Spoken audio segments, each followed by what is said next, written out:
Hello! Right before we jump into this video, let me thank you for watching it. My name is Didier Moulin, I am a photographer, and my channel is about all the photography and material that I use to do that. So let me invite my friend so he will join us for this video, and we will have fun with him. Can I sit here? You don't mind? Thank you. It's a real pleasure for me to be there because, you know, I've been following you since several years now, and really what he's doing, believe me, this guy it's amazing. Remember his name, Didier Moulin. Follow his channel, subscribe, because whatever he does is just amazing. You know, it can be street photography, portrait, landscape, wedding, reportage, whatever it is.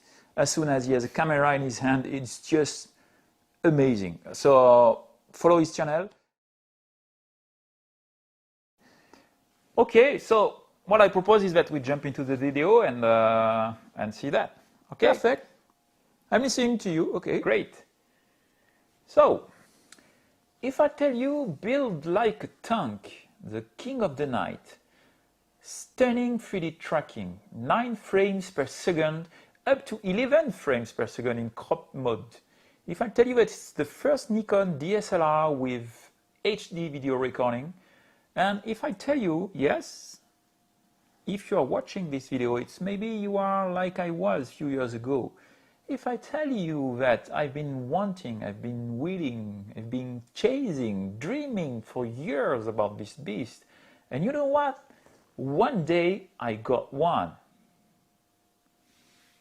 Are you serious? Are you talking about this huge and heavy piece of magnesium, the Nikon D3S? 10 years old, with 12 megapixels, with Wi-Fi, no Bluetooth, no connection, I mean with poor video capacity. And what about this poor and ridiculous AF in live view mode? And last but not least, have you heard the sound of this machine? I mean, it's like a machine gun.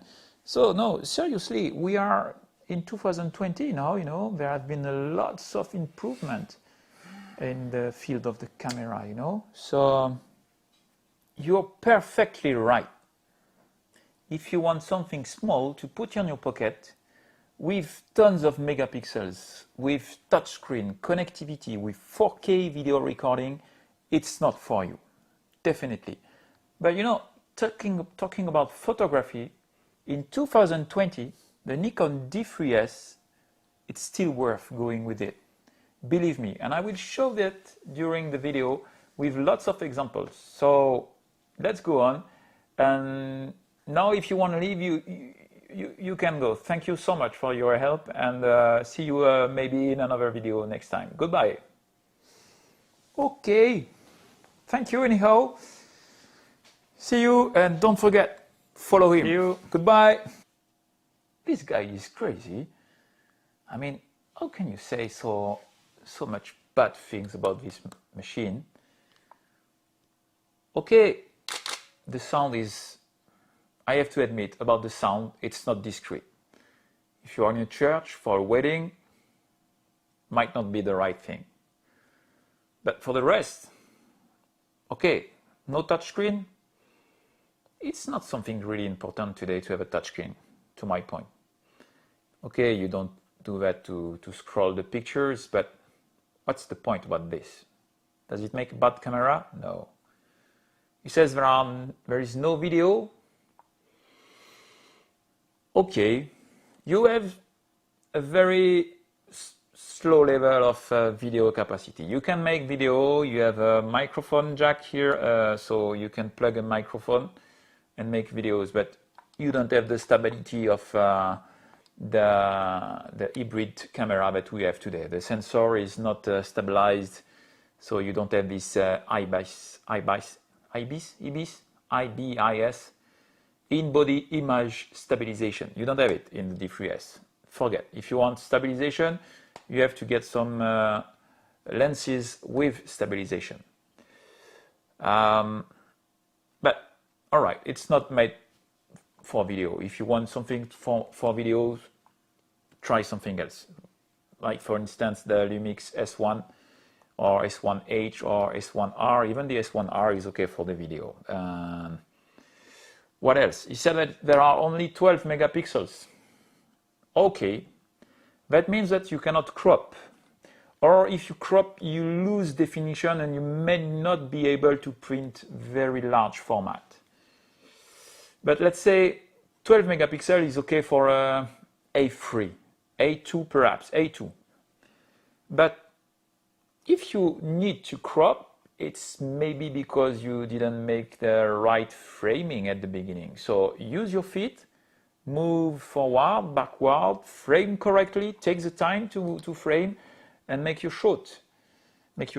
And then if you do it right, you don't need to crop the image afterward. So it's just a matter of taking time to make pictures and not just, like you see people taking pictures in the streets or during vacation or what. They just take pictures but don't think about what they are doing. So take the time to frame, to just go forward, backward, and be sure that your subject is good in the frame, so you don't have to crop afterward.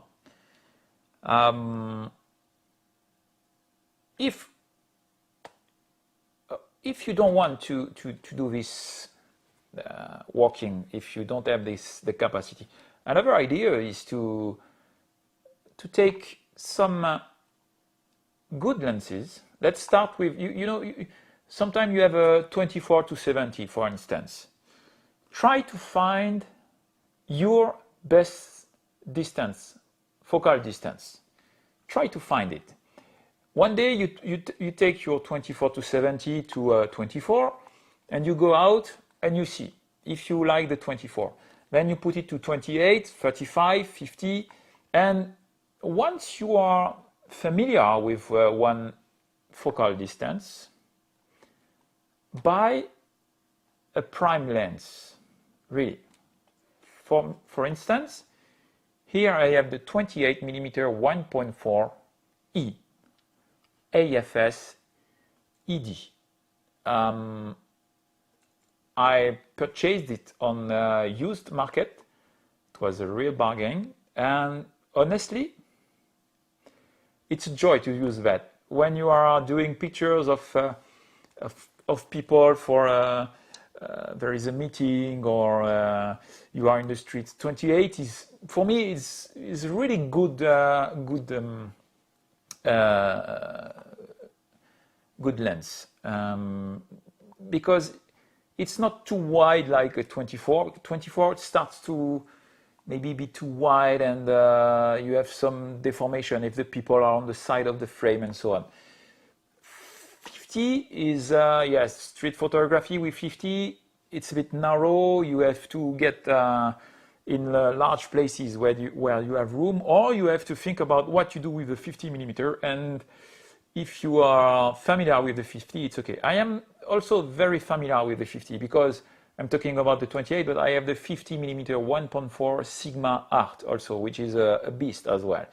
So my two lenses are the 28 and the 50mm on this D3S.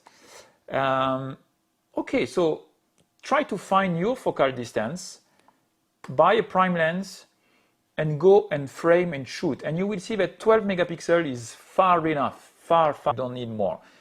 And then when you get to 24 and more, you will have always you will want to crop and get closer. Otherwise, when you have 12 megapixels, you just do what you took and you don't crop. So work on the framing and shoot. What did he say as well? Ah, yes, about connectivity. Okay, for sure, you cannot, simply connect the body to your iPhone or your mobile phone and share instantaneously the pictures on the network, on Facebook and so on. Yes, that's it, is right. Nevertheless, I think there is something you can plug on the side with a Wi-Fi connection and so on. So you can do that with an additional accessory. So I have to admit, when you are with it in the street, you cannot share instantaneously the pictures.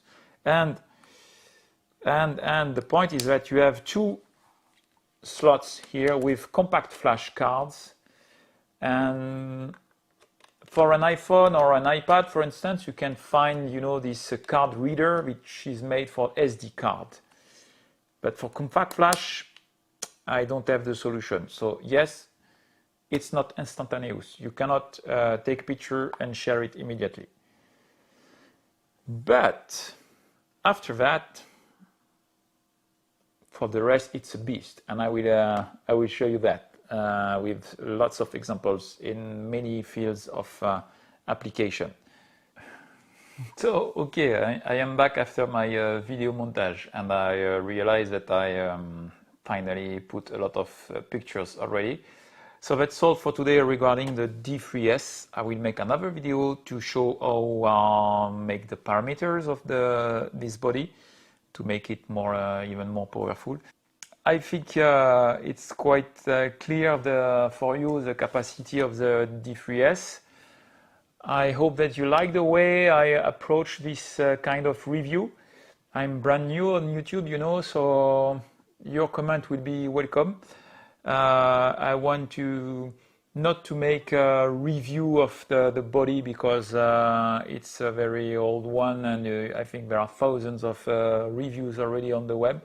But what I wanted to do is maybe convince you that even in 2020, if you're doing a kind of photography like I show on the pictures that you have seen, you can be confident you will not be disappointed with the D3S. It's a real complete tool to make photography and make them nice. So I hope you have liked this video. I thank you again very much for looking at that. And see you next time for another review and discussion around photography. Thank you.